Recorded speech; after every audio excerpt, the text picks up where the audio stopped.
So you grabbed yourself a new Mosaic Crochet pattern and you're like, yes, it's gorgeous, let's get started. The blanket on the product listing looked like this.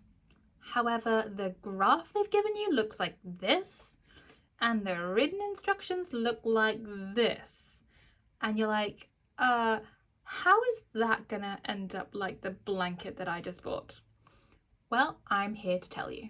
If you are new to overlay mosaic crochet, I recommend that you watch this video first to familiarise yourself with the common stitches. So the first thing that you need to figure out with your new pattern is, where is the repeating section?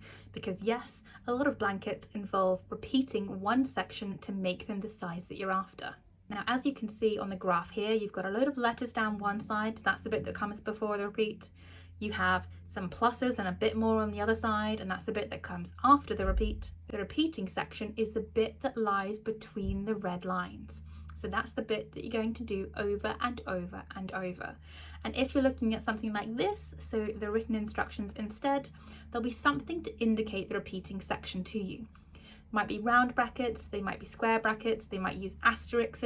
It does vary a bit from designer to designer, but there will be something to indicate the repeating section. So you figured out where the repeating section is, be like, okay, I still don't quite understand how that converts into a blanket. Let me demonstrate to you. So here is the graph for the section of the blanket that I am currently working on. So as you can see, it needs to be in colour A. I've got the crochet hook and scissors that I need to do this row. So let's get started. So you've put your yarn on your hook and you've attached your yarn to your work using your preferred method. I like to go for a slip stitch for security, but I know a lot of people like to use standing stitches. Because I have used a slip stitch, I'm then going to chain 1 to reach working height. Now, as this is a row A and I have my A colour, there is a little A at the start of the row, so that comes before the repeating section, and this indicates a single crochet. Now, depending on your pattern, you might find that there are more stitches before the repeating section. If there are, do those now. As there are not any in the graph that I am using, I am going to go straight into the repeating section.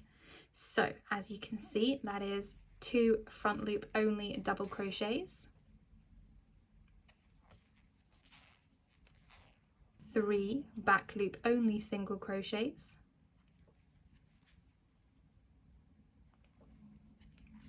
a front loop only double crochet followed by a back loop only single crochet 3 times,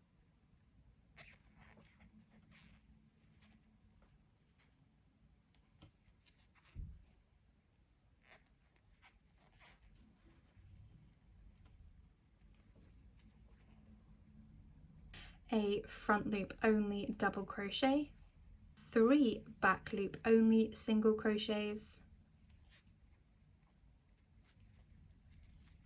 and a front loop only double crochet. As you can see, I have now finished the repeat for the very first motif. This motif is only 16 stitches wide. Now, in order to repeat it for the next motif, I'm going to go back and do the section between the square brackets or the red lines, depending on how you're following along, again. So I'm going to go 2 front loop only double crochets, 3 back loop only single crochets, a front loop only double crochet followed by a back loop only single crochet 3 times,